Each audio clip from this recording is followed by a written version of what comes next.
Good evening, good evening, good evening. Welcome, welcome. Thank you so much for joining us. My name is Ryan the Lion from Magic 95.9.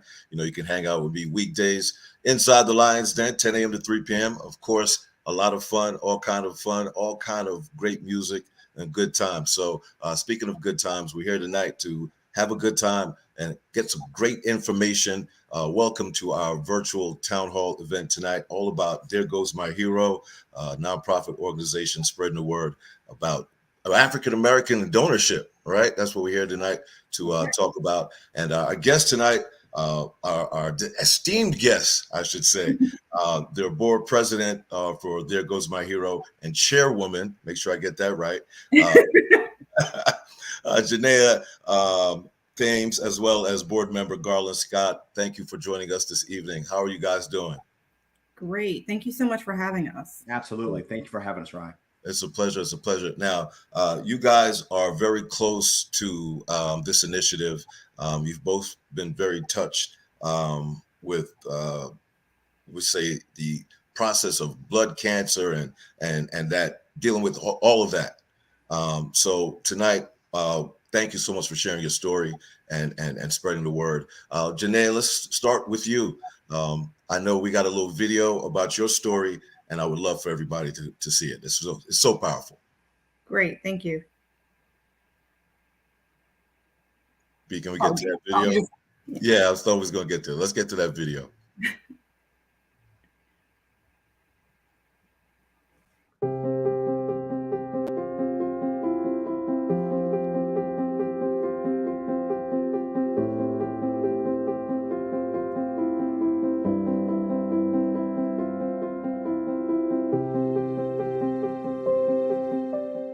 Hi, my name is Geneau Thames, and I'm a leukemia survivor.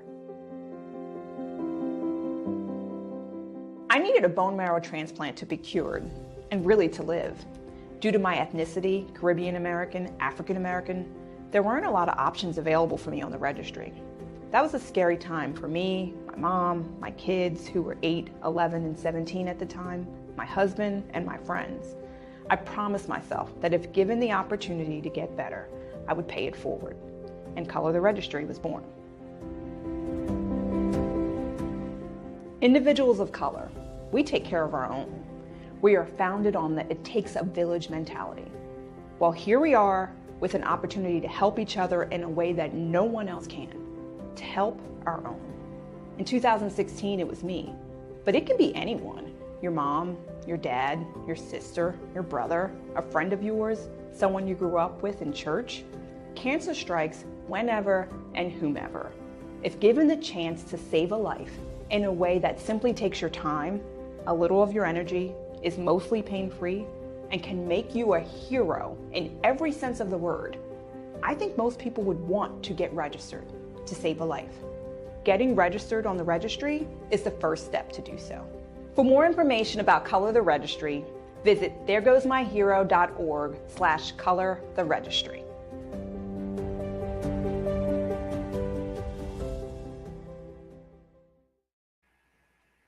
Wow, thank you so much for sharing that story, Geneau. That was absolutely powerful, very, very inspiring. Garland, you have been personally touched by this as well. Let's hear a little bit about your story. So, unlike Geneau, who experienced this firsthand, where it's threatening her life directly, for me it hit me two ways. It hit me as a child.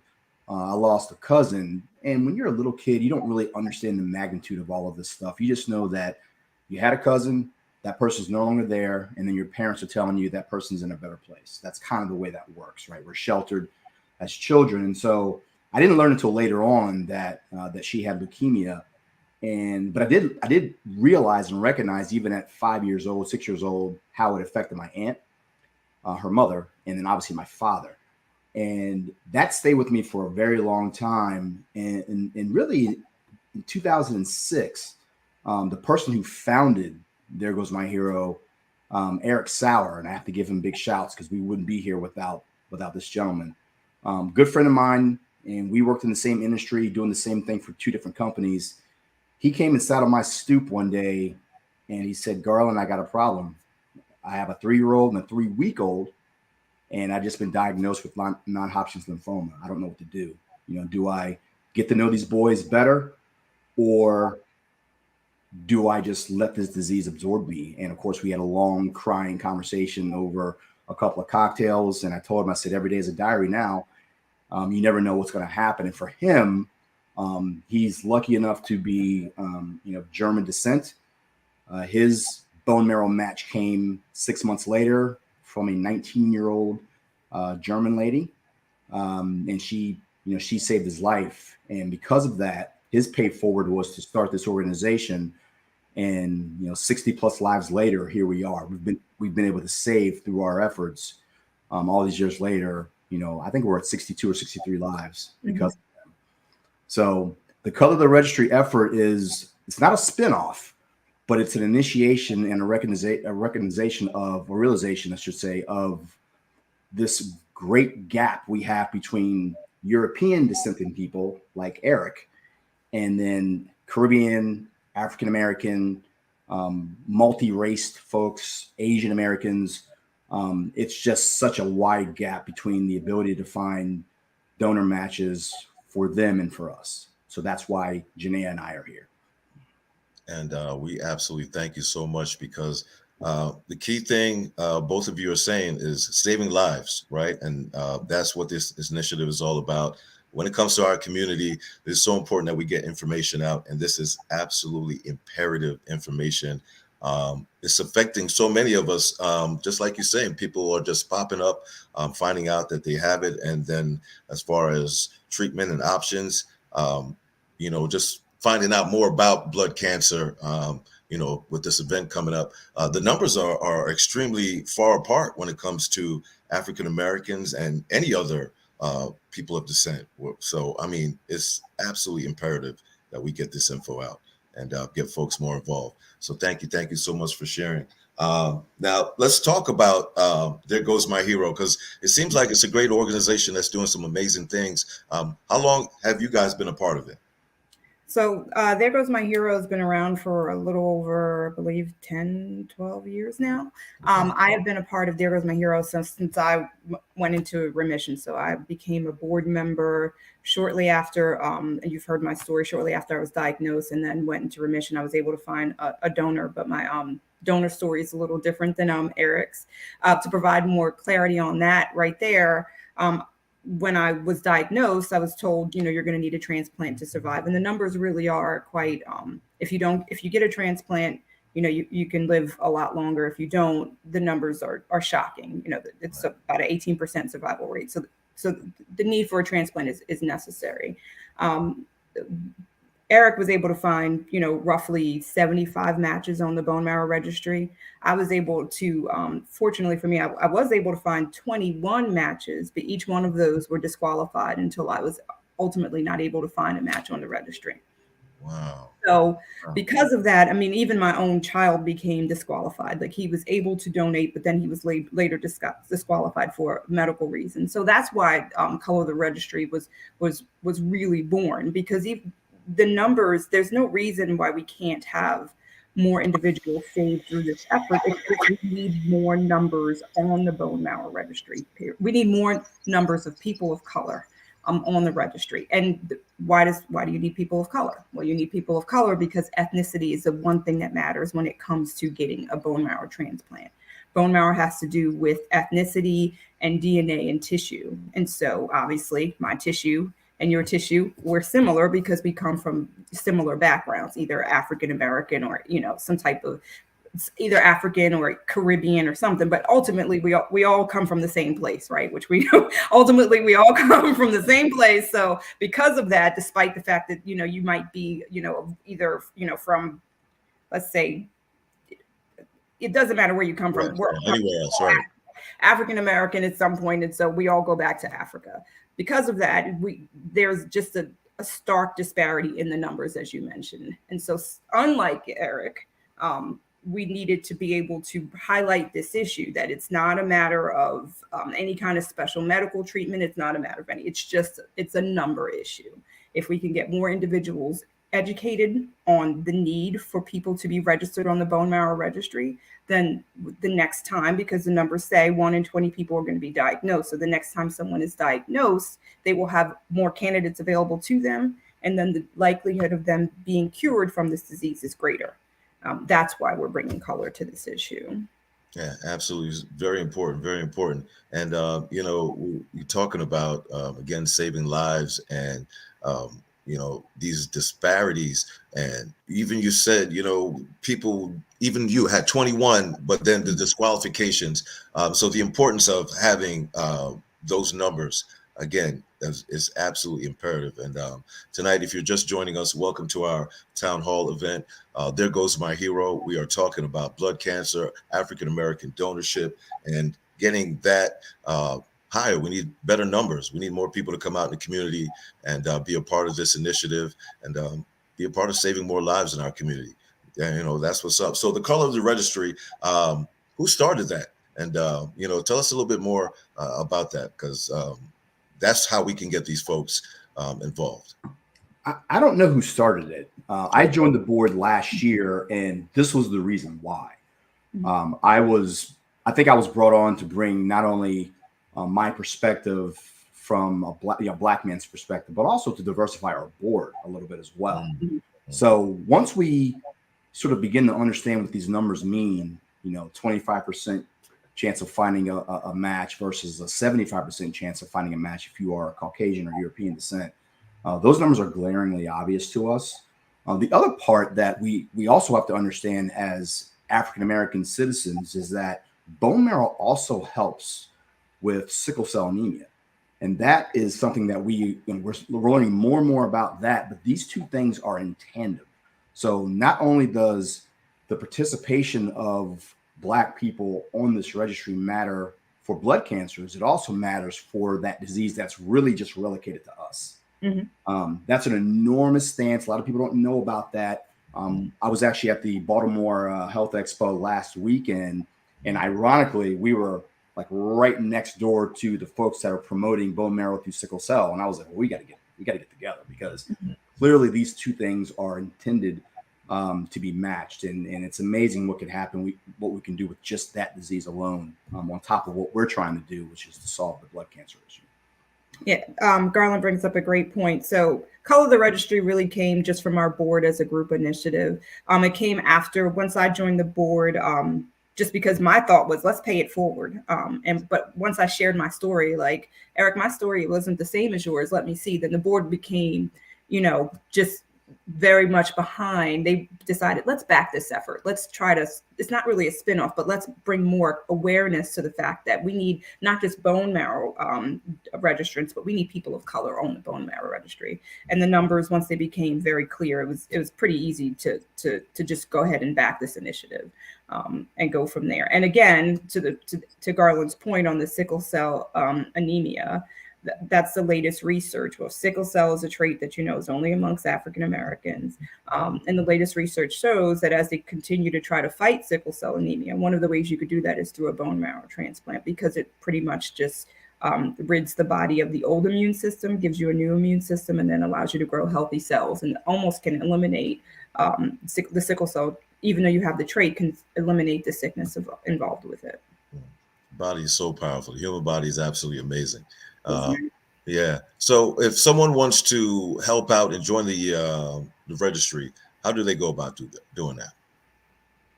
They could certainly reach out to There Goes My Hero. I think our information is on the bottom of the screen, www.theregoesmyhero.org.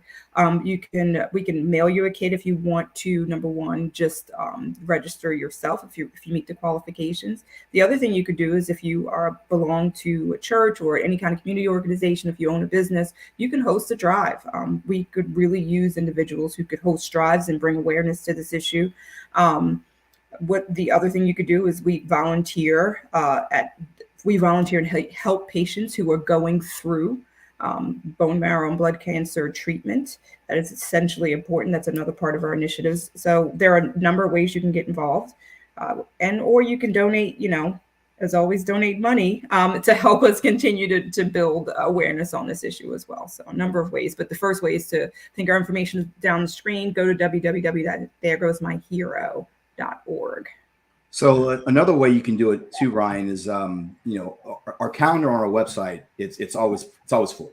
Mhm. We have drives every week. We have events certainly every weekend. I know a big push for us is trying to find more involvement in our HBCUs Mhm. because that young Marrow is really valuable. I mean, the age range is 18 to 55. You can't age out. But there are a number of qualifiers with health that will eliminate you. And generally speaking, that 18 to 25-year range is essential. So it's a really big push for us this year and in the following years to be more involved in the HBCUs. There are plenty of them in the Maryland and DC and Virginia area for sure.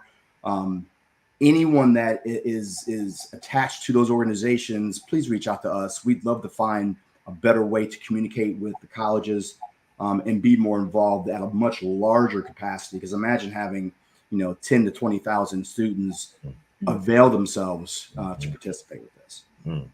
And speaking about that availability, I mean, we have a large community everywhere, right? But in our community, we also have a lot of things that hold us back as far as joining any kind of initiative, being a part of something, even if it's positive.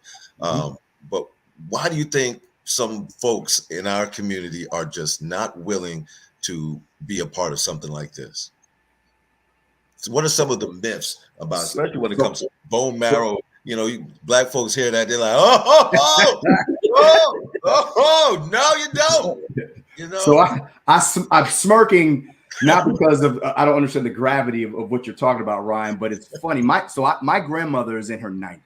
And this woman was born in the 20s, and and she's from Southern Virginia, and how grandma passes things down to mama and mama passes down to us, and that's how things work. And unfortunately, there's a lot of validity to some of these stories, right? We all know about the Tuskegee experiments, and there are many lesser known experiments that are out there where Black bodies were used for whatever, like we were animals, like we were lab rats. And, to unwind and unpackage some of that real truth, which is attached to a lot of folklore, is very difficult. It took a long time to get to where we are now, and it's going to take even longer to dispel some of those myths. So that's a lot of what we do, is the education part, just letting people know, listen, we're not going to use your DNA in any negative capacity. There are a lot of rules and regulations around what we have to do with that. But that's a big part of it from a cultural standpoint. We've been, as a society, as a people, kind of picked on and abused. And now we're a bit shy. Look, when I was a kid, I was told a hospital is where you go to die. So no one wanted to go to the hospital ever. So we deal with things like that. And unfortunately, even in 2023, those things are still here. Yeah, I mean, medical homicide in our history is real. We can't take away from that. We can't go away from that. But I would say that I think we've come a long way with our laws and with our regulations to protect us. There's still going to be distrust. That's without a doubt. And I don't ever want to. I'm very sensitive to the fact that, especially when I was asking for folks to come out and, donate, I'm very sensitive to the fact that we're asking individuals to make a sacrifice. But we sacrifice for our community. That's what we do as a community. So while it can be difficult to overcome, we're just looking for individuals to look past that. A couple of a couple of ways to really dispel some of those myths. To get registered, it's a simple cheek swab. They do, obviously, your cheek has your DNA, right? It has your saliva. They use that to type you, and after that, it's discarded. Your information is not kept. Your only thing that's kept is obviously the type of DNA you have in order to see that if you're a potential match for an individual, and then obviously your credentials and your information so that they can find you if they need to on the registry. But other than that, that information is protected. If you were to be called to say, hey, you're a match for someone, and you decided, yes, I want to go and proceed further, you would go to a hospital with a doctor. You would not meet the person that you were going to be meeting to potentially match. Those two relationships stay completely separate. So then they would just go ahead and test you like you would with a normal doctor. All of your information, all of your testing and everything would be paid for by the registry, and various organizations who support, getting us towards treatment. So that's the other big thing. Everything is completely covered. You're not paying for that. And then, so when it comes to, let's say you go through the testing, you're now qualified, you decide you're going to participate and you're going to give this wonderful sacrifice. Then the next thing that you would do is there's two ways you can donate bone marrow. 80% of the people who donate bone marrow do so through a process that's similar to dialysis. So where you're hooked up to a machine, they literally give you an IV. You sit there, you watch a movie or something, and they spin out the stem cells needed to do the match. So you're awake the whole time. You have an IV. You get to go home same day, and you're done.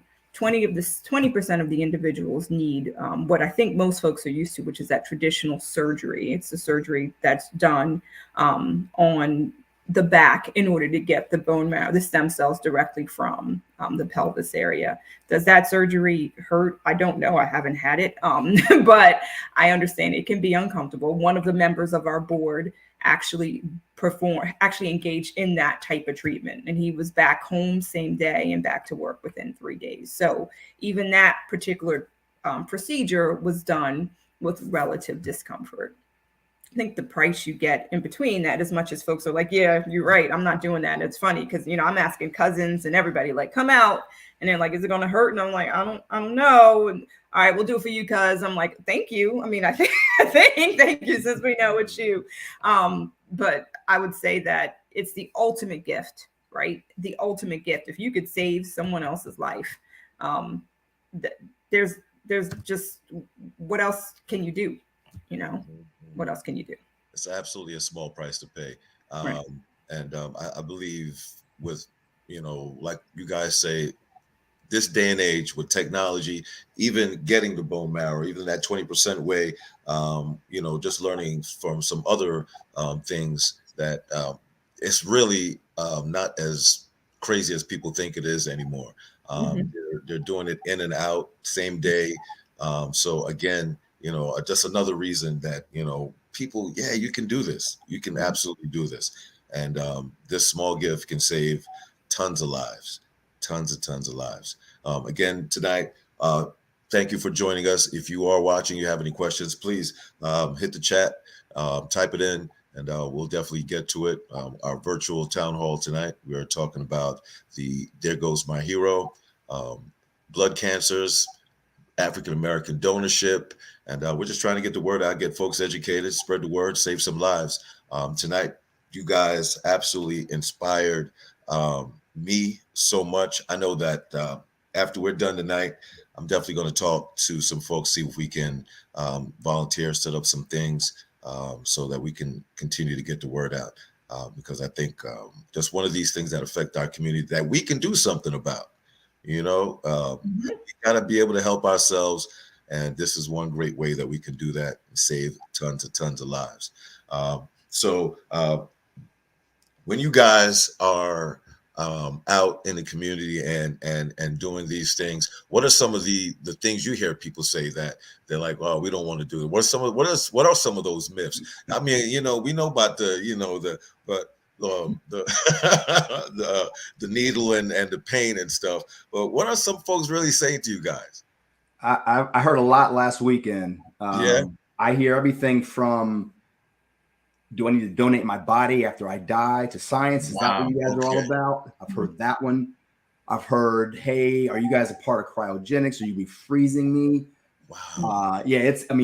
You just don't know. Bone marrow is one of those things where when you say it and you don't really know what it is, I think we all understand kind of what blood does and what blood is. And certainly the blood drives have been around a lot longer with a lot more prominence. Bone marrow, though, is one of those sort of medical things. You're like, what exactly does that do? So there's a lot of that's out there. And then there's a lot of, is it like organ donation where I have to move up the list? And I've heard some fraud going on there with organs, and I'm not the right ethnicity to be at the top of that list. I hear everything. So again, we have to educate, because what happens is that the rumor mill starts, it permeates, and then you get these things, you get these real live questions that are like that. And I think when people hear, at least initially, hey, it's just a cheek swab. And oh, by the way, look, if you register and you decide not to do it, it's okay. It really is okay. I mean, I know there's someone on the other end that needs it, but it's a really big decision. And we understand completely that, that some folks are just going to be a little bit nervous about that and may not want to do it, but at least avail yourself on the registry, because in 3, 4, 5 years, maybe your attitude does change. Maybe someone that family member, friend, goes through it and you couldn't help them, but then someone else who's a stranger shows up and you have the ability to help those folks out. So register, help us broaden this whole thing out. And because you just never know where in life you're going to be. You never know how God's going to bless you. You never know what your mindset's going to be. So register. Yeah, absolutely. Yeah. That's a good point. And one myth we can dispel is that bone marrow, unlike organs, regenerates. So that's right. Bone marrow will completely regenerate within 90 days. You will have all your bone marrow back. You don't have to go anywhere to go get it. Yeah, you don't have to. I mean, you're not missing a part of you when you leave. Fall apart, right? Not going to fall apart. It'll be there for you when you come back, and maybe you could give it to someone. You can give it more. Who knows? But that's exactly right. Right. Ryan, let me also mention this as well, because we talk about us as African Americans. That's who we're representing tonight. But let us not also forget about our Latino friends and our Asian friends. Yep. Their numbers are just as bad as far as the ability to find matches. Their numbers are very low in the registry as well. We need more people representing those cultures on our board, frankly, and many of the other boards that are out there. We also need those cultures as volunteers. They are a big part of our communities as well, not just in Baltimore, but abroad. And we encourage anyone that's listening that's maybe not African American, but is Asian American or Latino American, please call us, call these numbers, volunteer, participate, and again, join the registry. Absolutely. And, one of those things, cancer is something in our community we absolutely know about. But we know about all the cancers. We don't really hear much about the blood cancer. It's not something that is talked about prevalent. So, we got to get the word out. It's something that definitely affects us. And again, we have the opportunity and the chance to do something about it and make a difference. I want to say thank you guys so much for coming tonight and spreading the word. Absolutely amazing. I know we made a difference tonight, and moving forward, I hope this just continues to grow and our numbers continue to get stronger. I appreciate you so much, Geneau, Garland. Thank you so much. Big shout out to There Goes My Hero and everyone involved. And I think, Geneau, your story was absolutely touching. That video was very, very inspiring. And tonight, I would love to be able to close out the show with that video, if you don't mind. No problem. Thank you so much. And thank you so much. Yes, thank you. Absolutely. We'll be in touch, man. We're definitely going to talk some more because I'm going to need your help.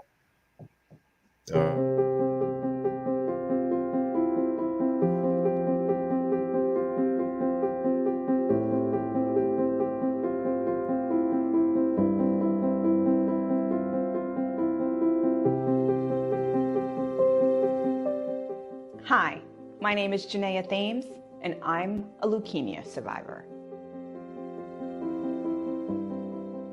I needed a bone marrow transplant to be cured and really to live. Due to my ethnicity, Caribbean American, African American, there weren't a lot of options available for me on the registry. That was a scary time for me, my mom, my kids who were 8, 11, and 17 at the time, my husband, and my friends. I promised myself that if given the opportunity to get better, I would pay it forward. And Color the Registry was born. Individuals of color, we take care of our own. We are founded on the it takes a village mentality. Well, here we are with an opportunity to help each other in a way that no one else can, to help our own. In 2016, it was me, but it can be anyone. Your mom, your dad, your sister, your brother, a friend of yours, someone you grew up with in church. Cancer strikes whenever and whomever. If given the chance to save a life in a way that simply takes your time, a little of your energy, is mostly pain-free, and can make you a hero in every sense of the word, I think most people would want to get registered to save a life. Getting registered on the registry is the first step to do so. For more information about Color the Registry, visit theregoesmyhero.org/colortheregistry.